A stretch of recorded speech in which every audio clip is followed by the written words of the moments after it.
Hello, everyone, and welcome back to NCOIL One-on-One. With us here today is Kentucky Representative Rachel Roberts, Vice Chair of the NCOIL Health Insurance and Long-Term Care Issues Committee, and Kentucky House Minority Whip. Representative Roberts, thank you so much for joining us today. Thanks so much for having me. I'm looking forward to this. So, top right in, I want to know how you first got involved in public service.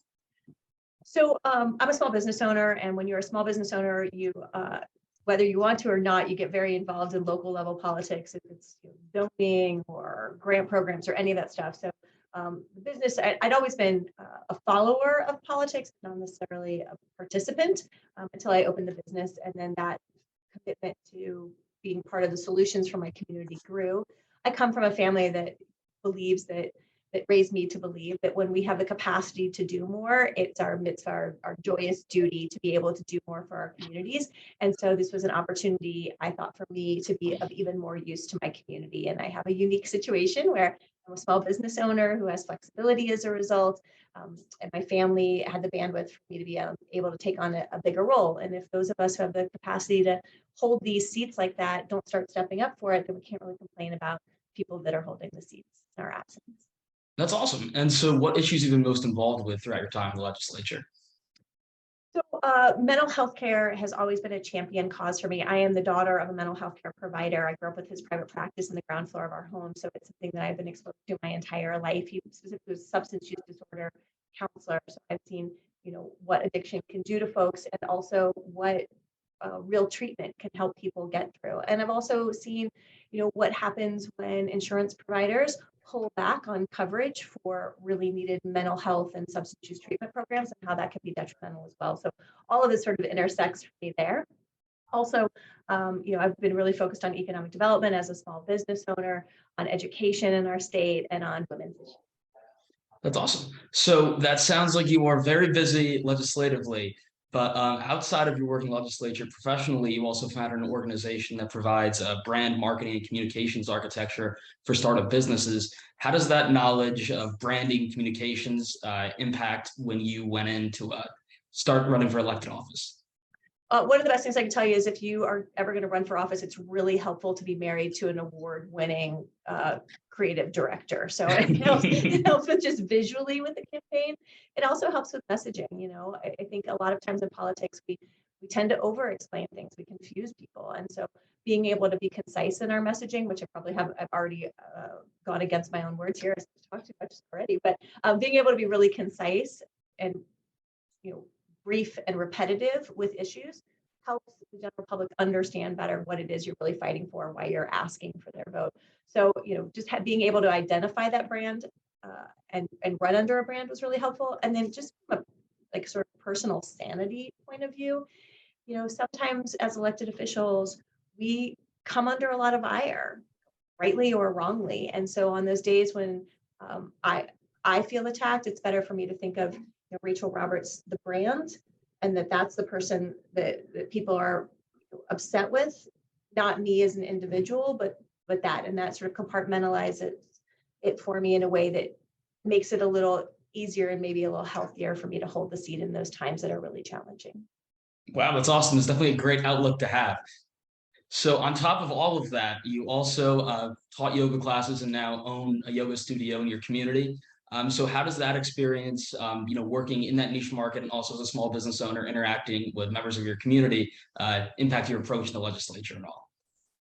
My yoga practice is phenomenal and just keeping me calm and centered and, helping me to see the bigger picture. And also, yoga teaches you to look at each person as a divine being, first and foremost. In politics, we don't necessarily look at other people as a divine being first and foremost. So that just reminder that, each of us is here, regardless of party, regardless of our background, we're all here doing the very best we can as individuals each day. Sometimes we succeed, sometimes we fail, but if you look for the best in people, then that's what you're going to see. So I always start by looking for the best in them. As a small business owner, and I'm a real, I shouldn't say real, but there are organizations that will classify small businesses as anything under 150 employees. When I say small business, I mean mom and pop cottage industries. In Kentucky, small businesses are the largest employer in our state. And let's never forget that if one person owns a small business and they are their own employee, they're still creating a job for themselves, which is horribly beneficial to the state. So I love being able to be a voice for true small businesses. That's awesome. So it seems like you're very involved in your community in Kentucky. But moving on, so how did you first hear about NCOIL, and now how many years have you been involved? Bart Rowland is the quick answer to that. Chairman Bart Rowland was the chairman for banking and insurance in Kentucky when I was appointed to that committee, and he very quickly took me aside and said, told me how good NCOIL was, that he thought I would learn a lot at it, and that I should do everything in my power to get to come to some of your conferences. And he did not steer me wrong. I'm really grateful for that. I've been a member for, I believe, 3 years now, and I am nothing if not infinitely curious. So I love it because my background isn't insurance, right? So every time I go there, I learn so much. And for that, I'm really grateful. Awesome.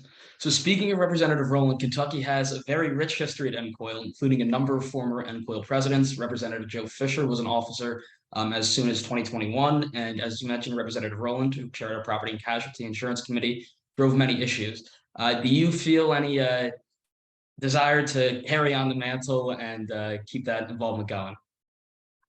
Yeah, we have a great history of it. And I love how involved Kentucky has been with NCOIL. I think it's a testament to Kentucky, but it's also a testament to NCOIL. Like this is, for me, I think what Chairman Rowland did really well when he was building his banking and insurance committee, and what NCOIL keeps up, is that you look for the people that are the hard workers.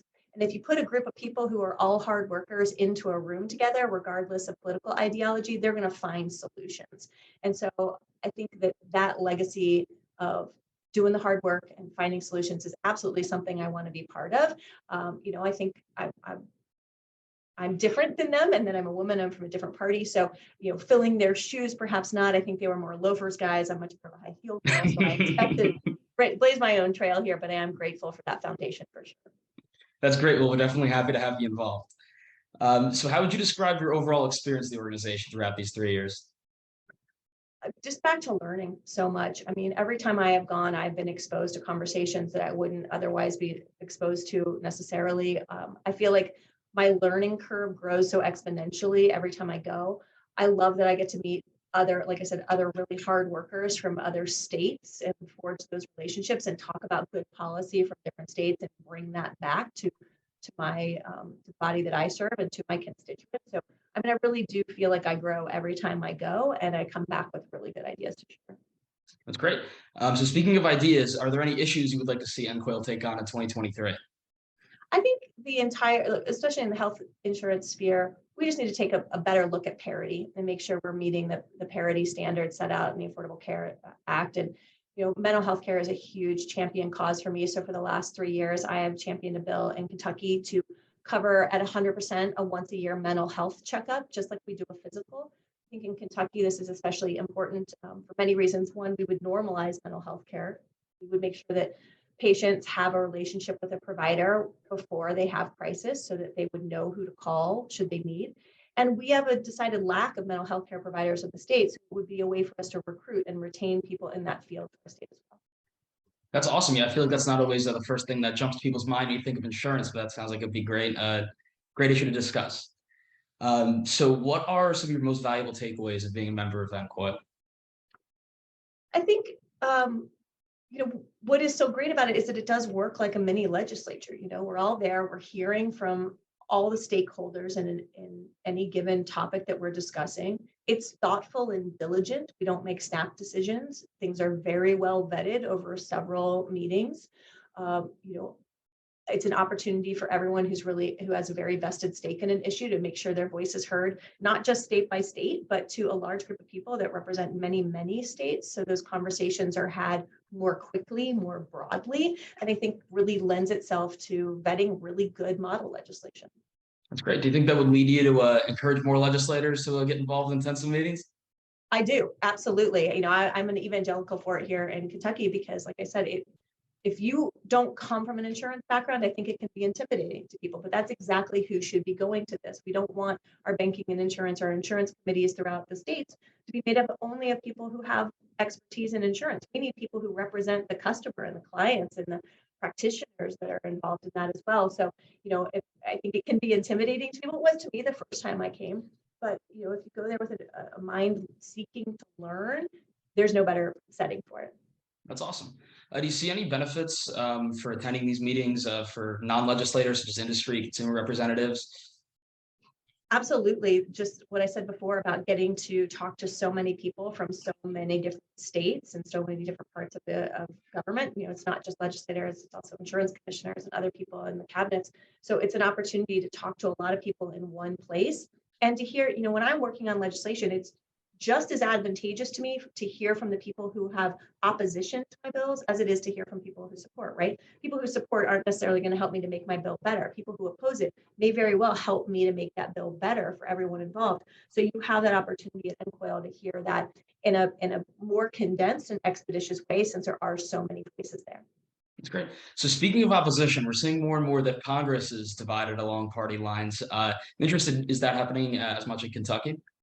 Oh, yeah, absolutely. Yeah. I mean, unfortunately, our politics in this country have become very partisan and in a lot of ways really toxic, which again is part of why I like this organization, because it's the workers. Like, it's being a member of NCOIL, being a legislator at NCOIL isn't easy. There's a lot expected of us. There's a lot of legislation to read. There's a lot of very nuanced legislation to read. So the people that gravitate towards this are the workers. They're the people who are willing to find that middle ground and to do the long, arduous, diligent work of making really good policy. That's awesome. Do you think insurance is a topic that lends itself more to polarization or less to, given that? Um, I think the perception might be more to polarization, but then once you get in and do the actual work, I think the opposite may be true. I find NCOIL to be very nonpartisan, not just bipartisan, but nonpartisan. We're not there to score political points for Democrats or Republicans. We're there to create good policy. And if we're all looking at who the end customer is and how to best benefit them, or what an industry issue is and how to solve that issue, then the partisanship tends to fall away, which I'm really grateful for. And I think NCOIL, to your credit, has done a really good job recently of reaching out where they've seen imbalance and trying to bring more balance to the people who attend. That's great. So do you have any favorite issue or model law that you've discussed throughout your 3 years in the organization? Well, I have to give Bart a shout out and talk about the sandbox bill, probably. That seems appropriate. um, the first one that I really got to watch come all the way through in the last 3 years was the dog breed bill, which was really interesting to me. And, I think in some ways changed my own perception that certain dog breeds are more dangerous, and the stats and the data don't bear that out. So, and I'm a landlord, so, we have a provision in our rental agreement about the size of the dog. So following that and really hearing from all the stakeholders about, I think the most dangerous dogs are like the smallest dogs a lot of times, right? They're the most insurance claims. So 30 pounds and under doesn't necessarily protect you as a landlord. So I learned a ton through that, and I really enjoyed the process of getting to watch all the stakeholders weigh in on it and see how the bill evolved over the time until it got to the point where it is now. That's awesome. Yeah, that was definitely an interesting bill to watch develop. So naturally, we've discussed some of the positive things about NCOIL, but of course, there's always things that we can do better. As someone who's still kind of relatively new to the organization, what do you think are some steps you'd like to see take to improve? I think it's a problem that's not unique to NCOIL right now, but it needs more diversity. It needs diversity of age, diversity of thought, diversity of gender, race, orientation, all of those things. It needs more diversity as far as the businesses that are represented in the makeup of it. So, but that's not unique to NCOIL, and it's my understanding that you all recognize this issue and are working towards solutions. That's awesome. All right, so now let's move to our lightning round. These are the real hard-hitting questions we got for you. Okay. What is your favorite all-time movie? Oh, my husband would laugh at this question because I can never remember movies, but I will tell you that my favorite movie is whatever one is playing on a plane, because I can't sleep on planes. And I do a lot of long haul flights, and that's where I catch up on everything. So, whatever I can watch that distracts me from the fact that I'm going to be stuck in a plane for the next 9 hours is my current favorite. That's a great answer. I think I share that sentiment as well. Favorite all-time food? Sushi. I'm a huge sushi fan. I've been to Japan a couple of times now, and every time I'm there, whenever I can physically fit more food in my body, I am actively eating. Nice. All right. Favorite all-time book or author? My favorite book is To Kill a Mockingbird, and I will tell you that not only do I think it's a brilliant book, but it was the first book I read that really gave me a passion and a love for reading, which has maintained me my whole adult life as well. That's awesome. All right. Favorite all-time song or musical artist? well, I'll cheat a little bit here. My dad is a singer-songwriter, and he wrote a song for my wedding. So I have to give my shout out to John Roberts. That is a fair answer. You can't argue with that one. Favorite all-time TV show? That's easy. The Wire, hands down. Great. All right, then the last one, 3 dinner party guests, living or dead. Oh, okay. So you're asking me that at literally the halfway point in the General Assembly right now. So my perfect dinner party right now would just be to actually get to have dinner with my husband. So I'm just going to leave it there. I think every legislator who watches this, who's at the halfway point of their session, can understand that all you want is a meal in your house with your family and an early bed. Fair enough. That's a good answer right there. All right, this wraps up this month's NCOIL one-on-one interview with Kentucky Representative Rachel Roberts. Representative Roberts, thank you so much for taking the time. My pleasure. Thank you for all you do.